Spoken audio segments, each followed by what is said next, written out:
किसी ने बड़े कमाल की बात कही है कि इंसान सुनता है मन भर, सुनने के बाद प्रवचन देता है टन भर और खुद ग्रहण करता है कण भर। नमस्ते दोस्तों, मैं हूं आरजे कार्तिक। एक गरीब आदमी एक बार घूमता घामता एक राज्य की राजधानी में पहुंच गया। जिस दिन वो वहां पहुंचा उस दिन वहां समारोह हो रहा था, उत्सव चल रहा था।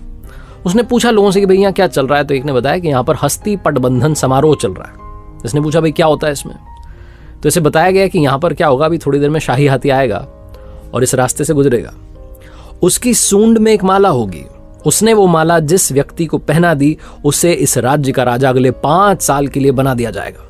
जहां इस व्यक्ति ने ये बात सुनी, गरीब आदमी ने, उसने कहा अपन भी खड़े हो जाते हैं लाइन में, क्या पता अपनी किस्मत चमक जाए और शायद आज मेरा दिन है कि मैं घूमते घामते यहां पहुंच गया हूं। ये भी खड़ा हो गया लाइन में। जैसे ही वो हाथी आया, शायद उस दिन प्रभु को यही मंजूर था, यही कृपा थी। वो हाथी आया, उसकी सूंड में माला थी, उसने वो माला इस गरीब आदमी को पहना दी और जैसे इसके गले में माला डली, लोग जयकारे लगाने लगे कि क्या बात है, मैं अपना अगला राजा मिल चुका है। राजपुरोहित ने इसे बुलाया, इसका तिलक किया और कहा अब आप सुन लीजिए शर्तें। तो इसने सोचा शर्तें भी है, तो इसने कहा बताइए क्या बात है। तो राजपुरोहित ने कहा कि आपको अगले 5 साल के लिए इस राज्य का राजा बनाया जा रहा है, लेकिन 5 साल के बाद आपको ये राज्य छोड़ के जाना पड़ेगा, ये राजधानी छोड़ के जानी पड़ेगी। जंगल में एक नदी है जिसमें बड़े बड़े मगरमच्छ घड़ियाल हैं, वो उनसे मुकाबला करना होगा, अपनी ताकत दिखानी होगी। अगर आपने ताकत दिखा दी तो आप वो नदी पार करके जंगल में उस तरफ एक गांव है प्यारा सा सुंदर सा, वहां जाके अपना जीवन बिता सकते हैं। कुछ लोगों ने ऐसा किया है, कुछ लोग अपना जीवन गंवा चुके हैं। अब आप बताइए कि क्या आप 5 साल के लिए राजा बनने के लिए तैयार हैं? गरीब आदमी, इसके पास खोने के लिए कुछ नहीं, गंवाने के लिए कुछ नहीं। इसने अपने जीवन को सोचा, लाइफ को सोचा। इसने कहा सही है, 5 साल तो राजा रहेंगे, फिर कुछ डिसाइड कर लेंगे, कुछ ना कुछ तो होगा। 5 साल के लिए राजा बनने के लिए तैयार हो गया और इसने 5 साल अपने जीवन के जो सबसे बेहतरीन साल थे उसमें बहुत अच्छे से काम किया, सबका ख्याल रखा, सबका ध्यान रखा, सबका फेवरेट बन गया। और 5 साल कब खत्म हो गए पता नहीं चला। विदाई का दिन आ गया, लोगों की आंखें भर आई, कितना अच्छा राजा हमें छोड़ के जा रहा है।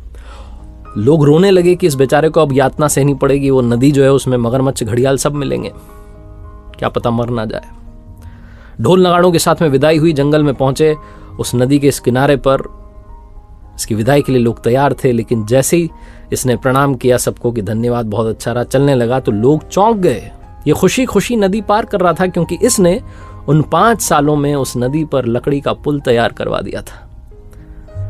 लोग वापस प्रसन्न हो गए कि चलो सुरक्षित रहेंगे राजा साहब, अब वहां रहेंगे लेकिन अच्छे से रहेंगे।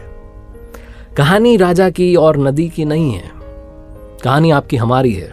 हमें भी एक लिमिटेड पीरियड मिला है जिसमें हम इस मनुष्य रूप में आए हैं, लेकिन अब हम पर डिपेंड करता है कि क्या हम जब यहां से जा रहे होंगे तो क्या हम इस भवसागर को पार करने के लिए वो पुल तैयार करते हैं, अच्छे कामों से, दुआओं से, प्रार्थनाओं से, मेडिटेशन से, कि जब हम ये दुनिया छोड़कर जा रहे हों तो हमें यातनाएं ना सहनी पड़े, हमें ऐसी जगह ना जाना पड़े जिसे नरक कहते हैं।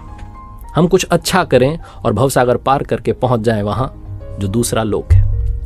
ये छोटी सी कहानी बस यही सिखाती है कि अच्छे कर्म करते चलिए, दुआएं कमाते चलिए, बाकी सब वो देख लेगा।